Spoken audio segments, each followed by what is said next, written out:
చూసాం Iran Israel America యుద్ధం ముగింపు దశకు రావడం ఏమిటో కానీ ఇంకో కొత్త యుద్ధానికి దారితీసేలా ఉంది. America versus Israel. మీరు వింటుంది నిజమే, అమెరికా వర్సెస్ ఇజ్రాయెల్ గా మరొక యుద్ధం మొదలయ్యే అవకాశం కూడా కనబడుతోంది. అయితే ట్రంప్ ఇరాన్తో ఒక ఒప్పందానికి వచ్చారు. దాదాపుగా యుద్ధం ముగిసినట్టే. ఇప్పటికే ఈ ఒప్పందం వల్ల దాదాపు క్రూడ్ ఆయిల్ ధరలు తగ్గుతున్నాయి. స్ట్రైట్ ఆఫ్ హార్మూజ్ ని వదిలిపెట్టడానికి సిద్ధంగా ఉన్నారు. Right, it's a peaceful deal, peace అని నడుస్తోంది. కానీ ఇప్పుడు మధ్యలో వచ్చినటువంటి నెతన్యాహు ఏమంటున్నారంటే ఇరాన్తో ఒప్పందం కుదిరినా కుదరకపోయినా అణు ఆయుధాలని మాత్రం ఉండనివ్వడానికి ఎప్పటికీ నేను అంగీకరించను. ఇది నెతన్యాహు స్టేట్మెంట్. నేను ప్రధానిగా ఉన్నంత వరకు అది జరగదు అంటున్నారు నెతన్యాహు. ఇరాన్ లెబనాన్ పైన దాడులు కొనసాగుతాయనేటువంటి స్టేట్మెంట్ పాస్ చేశారు నెతన్యాహు. ఇజ్రాయెల్ రక్షణను నేను ఎవరి చేతిలో పెట్టను. నేను ప్రధానిగా ఉన్న రోజులు నా దేశాన్ని నేను రక్షించుకుంటా. ఆ దేశాలపై అటాక్ చేస్తూనే ఉంటా. ఆ దేశాల దగ్గర న్యూక్లియర్ పవర్ని ఉండనివ్వడానికి ఎట్టి పరిస్థితుల్లో ఒప్పుకోను అని చెప్పి నెతన్యాహు చెప్తూ ఉన్నారు. మరోవైపు ఇజ్రాయెల్ దాడులపైన ట్రంప్ కూడా సీరియస్ అయ్యారు. నీ తీరు మార్చుకో. ఇది బహిరంగ స్టేట్మెంట్.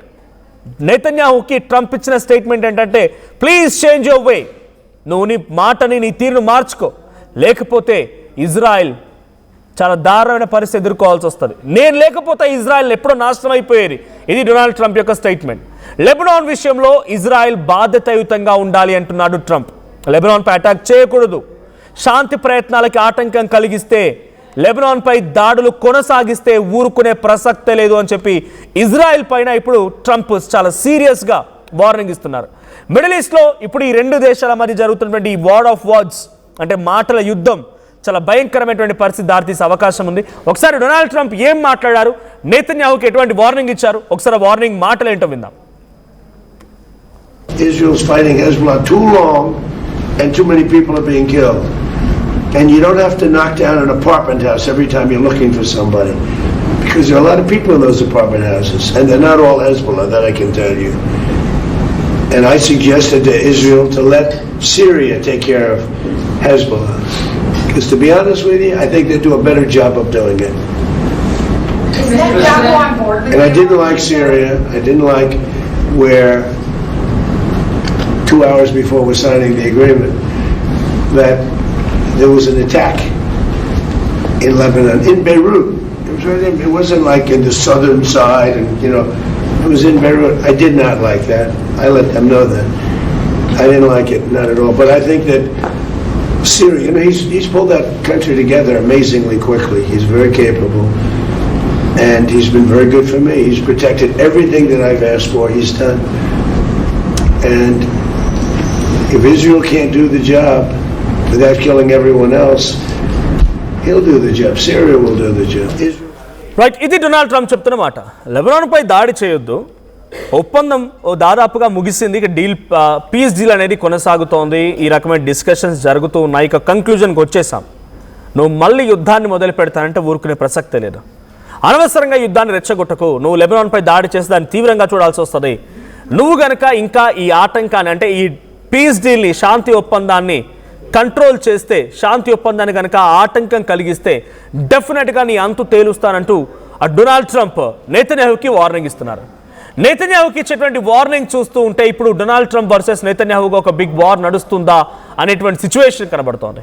సో అటు ఒకసారి నెతన్యాహుకు ట్వీట్ చేశారు. ఆ ట్వీట్ చూద్దాం. నెతన్యాహు ట్వీట్ ప్లే చేయండి.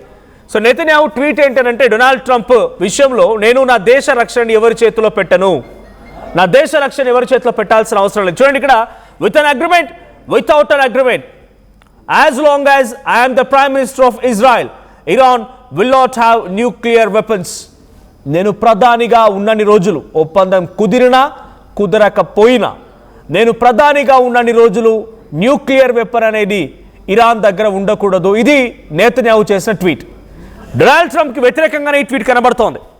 డొనాల్డ్ ట్రంప్ యొక్క స్టేట్మెంట్స్కి అపోజిట్గానే ఈ ట్వీట్ కనబడుతోంది. నెతన్యాహు వర్సెస్ డొనాల్డ్ ట్రంప్కి ఒక బిగ్ వార్ జరుగుద్దా అనేటువంటి ఆలోచన కూడా కలిగిస్తోంది. అయితే నేను ప్రధానిగా ఉన్న రోజులు జరగదు అని చెప్పి నెతన్యాహు చెప్తూ ఉన్నారు. అయితే నెతన్యాహు రీసెంట్ డేస్లో ఆయనపై వస్తున్న ఇంకో చర్చ ఏంటంటే యాక్చువల్గా జనవరిలో ఎలక్షన్ జరగాల్సింది ఇజ్రాయెల్కి, కానీ ఇప్పుడున్నటువంటి వార్ నేపథ్యంలో ఎన్నికలకు వెళ్ళలేమని చెప్పి పలుమార్లు అక్కడి ప్రభుత్వాలు చెప్పడంతో ఎన్నికలు కాస్త ఆలస్యమయ్యాయి. ఇప్పుడు నెతన్యాహు తనని తాను కాపాడుకోవడం కోసం కూడా ఈ యుద్ధాన్ని మరింతగా రెచ్చగొట్టే అవకాశం కూడా ఉంది.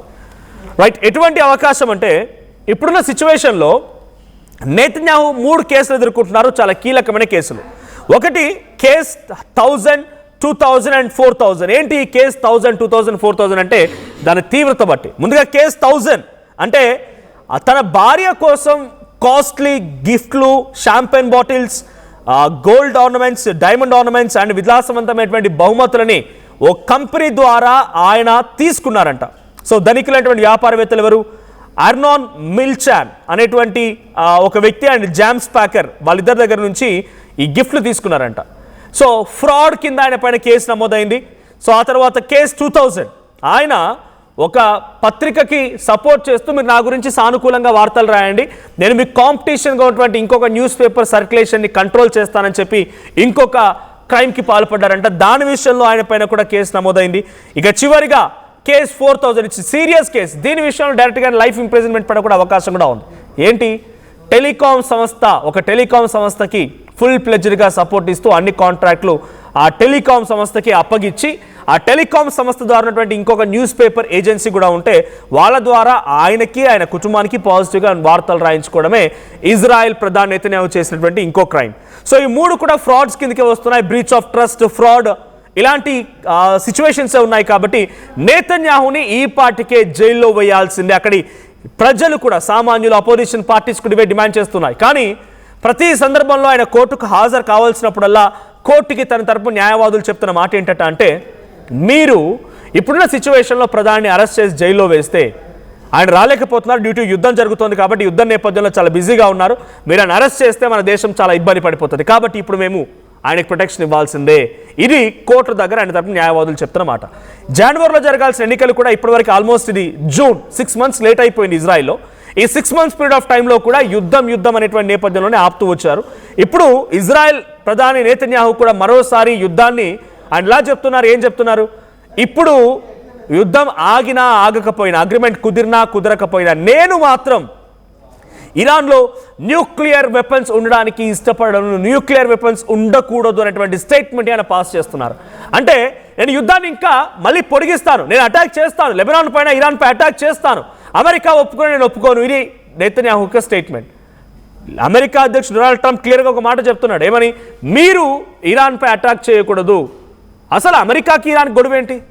ఇజ్రాయెల్ అండ్ ఇరాన్ గొడవ పడుతున్నాయని చెప్పి ఇజ్రాయెల్కి సపోర్ట్గా వచ్చింది అమెరికా. మరి సపోర్ట్గా వచ్చిన నేషన్ మాట ఇజ్రాయెల్ వింటుందా లేదా? ఇది డొనాల్డ్ ట్రంప్ పైన ఉన్నటువంటి ఒక పెద్ద అగ్ని పరీక్ష.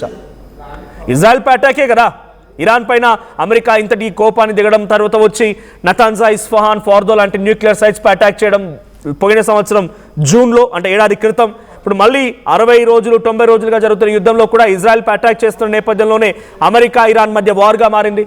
ఇప్పుడు ఏ దేశానికైతే సపోర్ట్గా వచ్చి ఇరాన్ పై అటాక్ చేస్తుందో అమెరికా, ఆ దేశమే నీ మాటను వినని చెప్పి అమెరికాకు వార్నింగ్ ఇస్తోంది.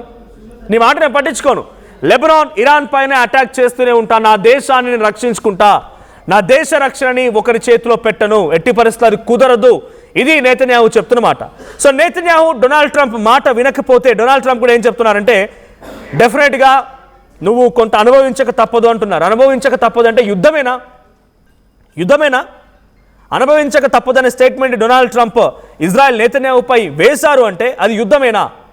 యుద్ధం తాలూకా పర్యావసనాలేనా? వార్నింగ్ ఇస్తున్నారా డొనాల్డ్ ట్రంప్ నెతన్యాహుకి? ఒప్పుకోవాల్సిందే, ఒప్పుకోకపోతే మాత్రం డెఫినెట్గా ఇక కొంత తప్పదు అన్నట్టుగానే నెతన్యాహుకి అమెరికా అధ్యక్షుడు డొనాల్డ్ ట్రంప్ వార్నింగ్ ఇస్తున్నారు. మరి ఇప్పుడు ఇరాన్, ఇజ్రాయెల్, అమెరికా యుద్ధం ముగుస్తుందా, లేదు ఇజ్రాయెల్ దీన్ని మరింతగా రెట్టింపు చేస్తోందా? లేదు అనుకుంటే కనుక ఇంకా అటు ఇజ్రాయెల్ అమెరికా మధ్య ఇది మరొక యుద్ధంగా మారే అవకాశం ఉందా? చూడాలి ఏం జరిగిద్దో. సో మీ అభిప్రాయం ఏంటి? ట్రంప్ ఇక్కడ సక్సెస్ అయ్యారని మీరు అనుకుంటున్నారా? ఇజ్రాయెల్ని ట్రంప్ కంట్రోల్ చేయగలుగుతారా లేదా? మీ అభిప్రాయాన్ని కామెంట్ చేయండి.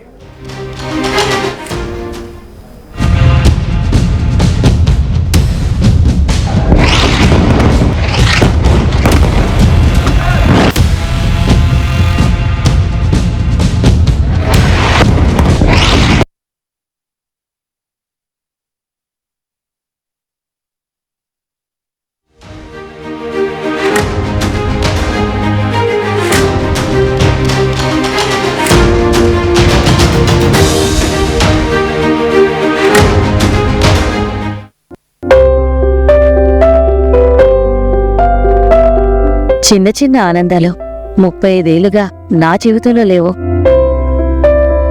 35 ఏళ్లుగా నేను డైపర్లలో బ్రతికాను. 6 సెంటీమీటర్ల ఫిస్టులా నా మూత్రాశయంలో లీకు కారణమైంది. ఎవరూ నాకు సహాయం చేయలేకపోయారు. AINUలో వైద్యులను కలిసే వరకు. అక్కడ వారు రోబోటిక్ శస్త్రచికిత్సతో నాకు పరిష్కారం ఇచ్చారు. వారు నా ఆత్మవిశ్వాసాన్ని కూడా తిరిగిచ్చారు. Precision care makes it possible. The Center for Robotic Surgery at AINU